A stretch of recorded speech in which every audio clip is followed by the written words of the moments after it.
What's up, YouTube? How y'all been living out there, man? It's your boy, Willie Nunnery Jr. with Cedarville Prop Solutions, and I'm back with another video. It's been a while since I sat down and talked with y'all, I've been looking at property. I've been getting a lot of feedback from y'all, seeing what y'all been liking. Been looking at a lot of deals. But I want to come on to YouTube. I want to talk to y'all about a post I saw about renting versus owning. And the post was 54% of people own and 37% of people are renting and 10% of people are others. I mean, they might be living with their mamas, living with their dad, others, living with somebody else, don't have a rent, don't own a house, don't rent their own property or whatever. But I want to talk to y'all about some of the pros and some of the cons of renting versus owning. I think that's a good place we could start at. That's a good topic to have. Since a lot of people want to slander people for like, oh, you don't own a house, or you not owning, or you renting, won't look down on you because you're renting, So let's sit down and talk about it. Y'all already know. I got my notes. I stay ready. So let's start off with renting. A lot of people don't look at it like this, but the good thing about renting is that you got the freedom to move. 9 times out of 10, you only sign in a 1-year lease, and after that 1-year lease, you could dip. Peace out.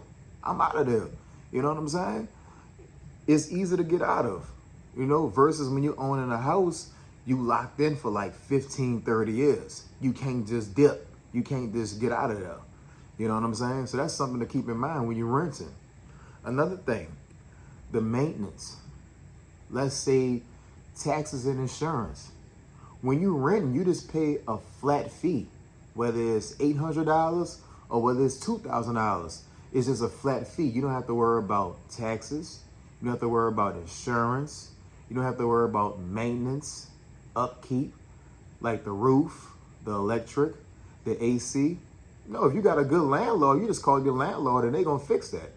You know what I'm saying? Versus if that was your own house, you got to fix that yourself. You have to pay for taxes. You have to pay insurance. You have to pay if the roof leaks. You have to get the roof fixed. If the AC has a problem, the AC go out, you got to get that fixed. That's expenses come out of your pocket because you own that thing. You know what I'm saying? So that's another thing to look out for. Maintenance and expenses. Let's see. What else do we have? Oh, when you're renting, it's easy to get. The most qualifications you have to do is have a down payment, and that's it. 9 times out of 10, you don't have to do a credit check. So all you have to do is come with a down payment. Most down payments be the same as a monthly rent. So it's very easy to get into, So renting is not that bad, guys. Just from what we just covered right here, renting not that bad, So I don't want y'all to be bashing people who rent and all that,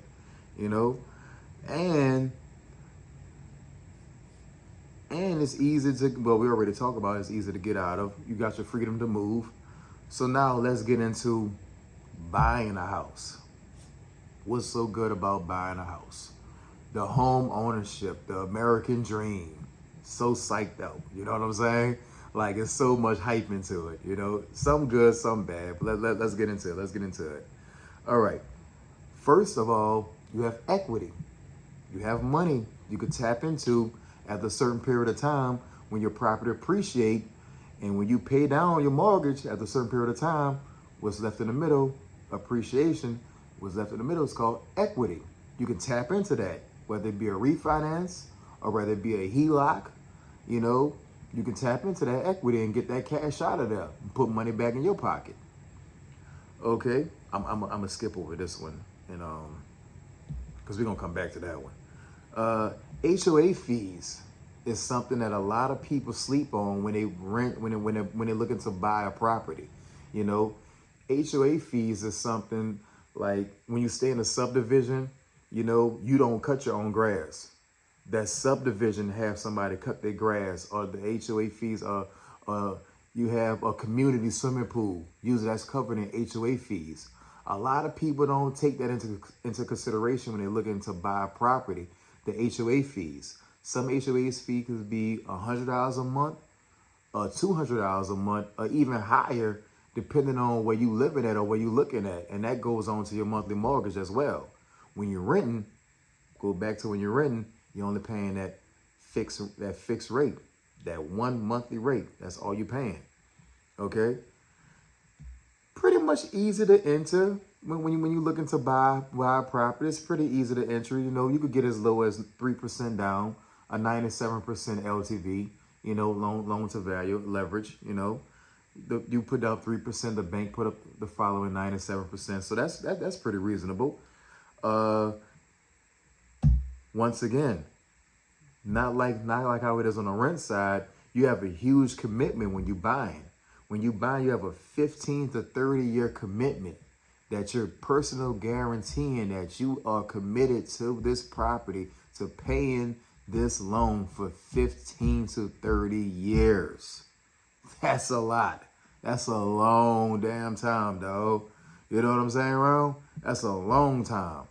You know, like I said, when you're renting, the most you could do, you got a 12-month lease. If you don't like it, bounce. And if something happens in between them 12 months and you got to dip. What's the most that can happen? You lose your deposit? Who cares? Who cares? It's freedom. Renting is a little more freedom. Okay, now buying. We're back on buying a house. Buying a house, what do you have? Control. This is mine. I control this. I control this. If I want to sell this property, I can sell it. If I want to renovate it, I can renovate it. If I don't want to do nothing to it, I don't have to do nothing to it. You know, if I want to tear it down and build back up again, I could do that. I have full control over the property, over do whatever I want to do. When you're renting, you really don't have too much control or too much say so. You know, you really got to abide what your landlord tells you to abide by. You know, if they tell you, oh, you could paint, but when you move out, you got to paint it back to where I had it at. Or you could do this, but at the end of the day, you got to do that. So really, when you rent, the rules are really defined in your contract of what you can and can't do. And it's really a lot of stuff that you can't do because it's not your property. So control is a huge thing when you're buying. Now, let's go back to the one I skipped over. High interest rates. Why do I got high interest rates in buying a property, as far as buying a good thing and buying a property? Because a lot of people went on this buying frenzy when the interest rates was at 2 and 3%. Like, they was going crazy. They was paying thousands of dollars over asking. They was paying tens of thousands of dollars over appraisal. You know what I'm saying? Mind blowing. People was paying tens of thousands of dollars over appraisal, literally getting into bidding wars because the interest rates was so cheap. The cost to borrow the money was so cheap. It was so easy to get to. You paying 2% interest rate. It was amazing. Now you're paying a high 6, you might as well say a 7% interest rate. Why is that a good thing? Prices are going down.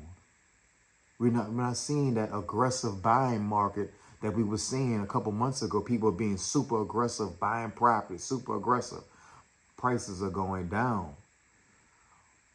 Homeowners are starting to see that, oh, I can't get these inflated prices. People are not buying them. Well, why? Because the cost to borrow the money now is much higher now at 7% versus when it was at 2 to 3%.